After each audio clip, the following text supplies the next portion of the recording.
This month in the Flowerevolution, we are working with a gemstone with ruby. Occasionally, very occasionally, we set the flowers aside and really focus in on a gemstone that is really helpful. And this month, it's one of my favorites. It's the ruby. I actually got ruby earrings for Christmas. One of my closest friends gave me ruby earrings for Christmas. It was so nice. So I'm wearing them for the ruby videos. And the ruby is almost as strong as a diamond. It's a really hard stone. And there are countless health benefits for wearing them in jewelry. If you wear them next to your skin, or say like in a ring or a necklace and it's touching your skin, tons of benefits like moving the blood and clearing the blood and giving you energy and chi.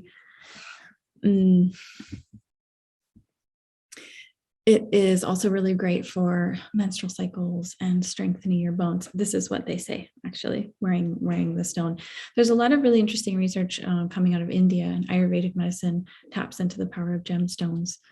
And you being able to wear gemstones to impact. And one of the other aspects about ruby is that it can help detox the blood of heavy metals and mineral toxicities and other types of toxicities in the blood. And it also increases the oxygen levels in the blood, which I find fascinating for this day and age. And we always need more oxygen in our blood. So there are plenty of benefits to wearing ruby, but if you don't have ruby stones available in terms of wearing it on your body like jewelry, you can just take the ruby gem elixir, which is what we're doing this month, and it will have the same impact or more, because you're just directly adding its life force into your nadis and chakras system and meridian system, and directly infusing the crystalline structures in your bloodstream with that ruby information. Emotionally, ruby is a softening device. It is a softening stone. If you think about ruby, it's one of the hardest stones, right? It's almost as hard as diamond. And so it's doing the opposite for us, and it's helping us soften the places inside of us that are really hard, that when we struggle so deeply, but just can't quite be vulnerable, sometimes we get irritated and hard and are not able to soften. Ruby helps us soften more. And it also tackles a deep-seated subconscious strain of self-hatred, which I find to be very elusive and very sneaky, and it's not something that we relate to very much in our culture. Like if you would ask someone, do you experience self-hatred? Some people may say yes, some people may say no, but it manifests in varying degrees. For some people, it could look like a subtle level of resistance. For others, it could look like self-punishment, like mentally admonishing yourself in your head. For some people, it could be real self-sabotage and preventing yourself from things that make you happy. And for other people, it could manifest in serious self-hatred or self-harm even. So there's a range, and I believe that everyone in the United States who is born in this culture, or who is participating in this collective consciousness in the United States especially, but can also be in other cultures as well, but especially in the United States, if you are here in America, it's like embedded in the collective consciousness. And so you may be somewhere along that range, or you may only notice it when you're really stressed out or when something really triggers you deeply in your life.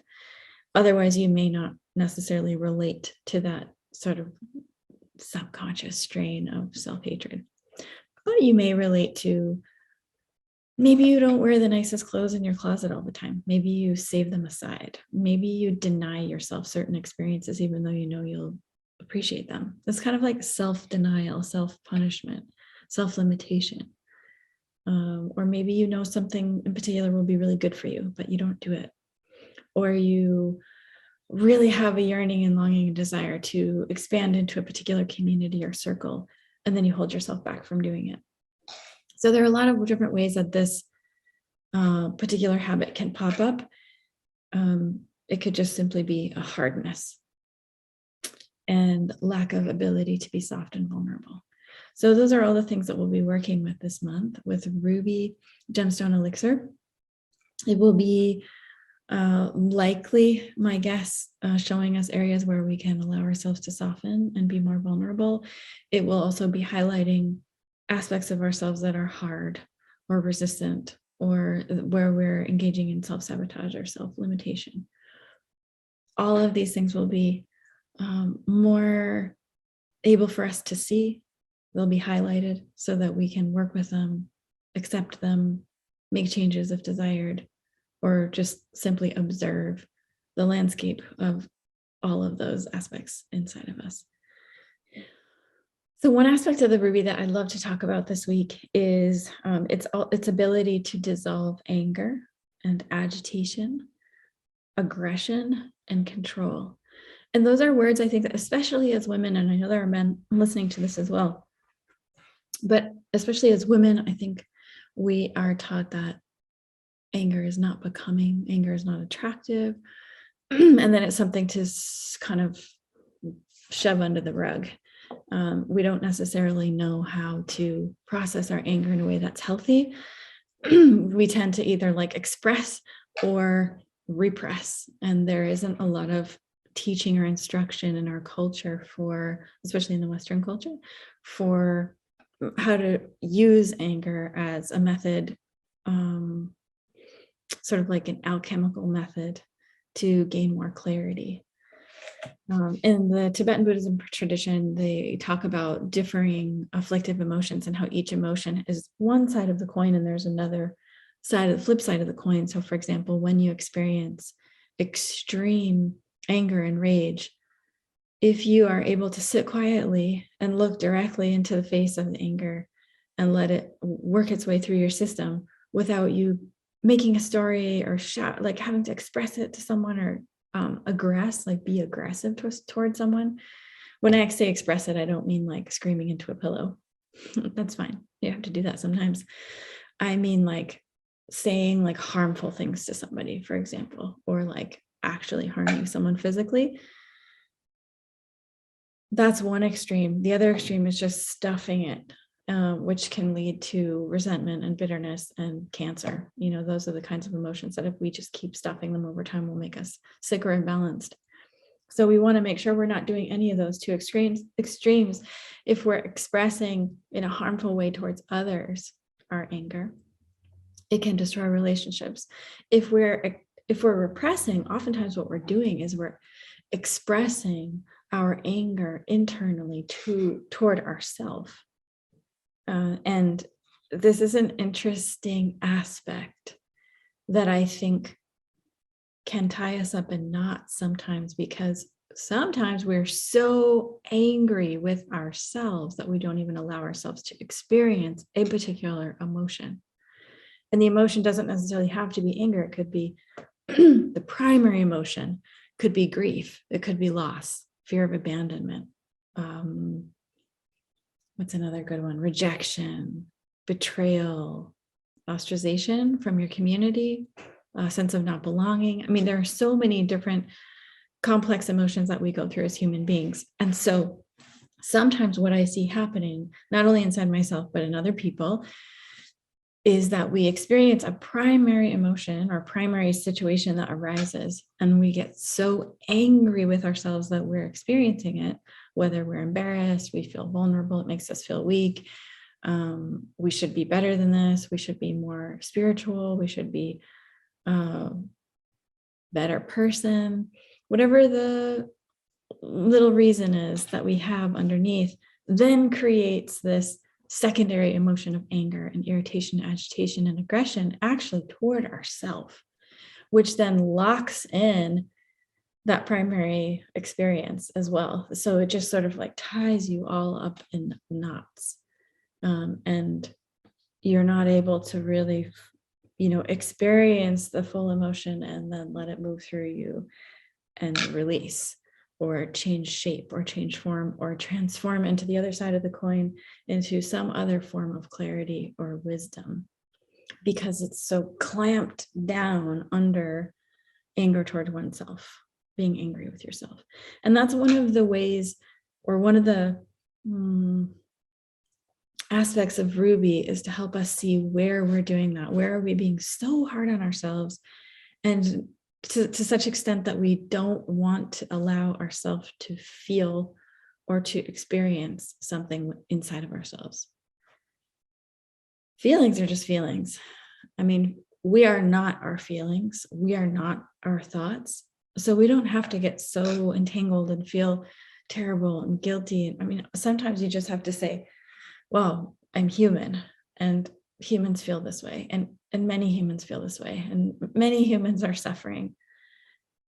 And so I don't need to get down on myself for having this emotions or thoughts.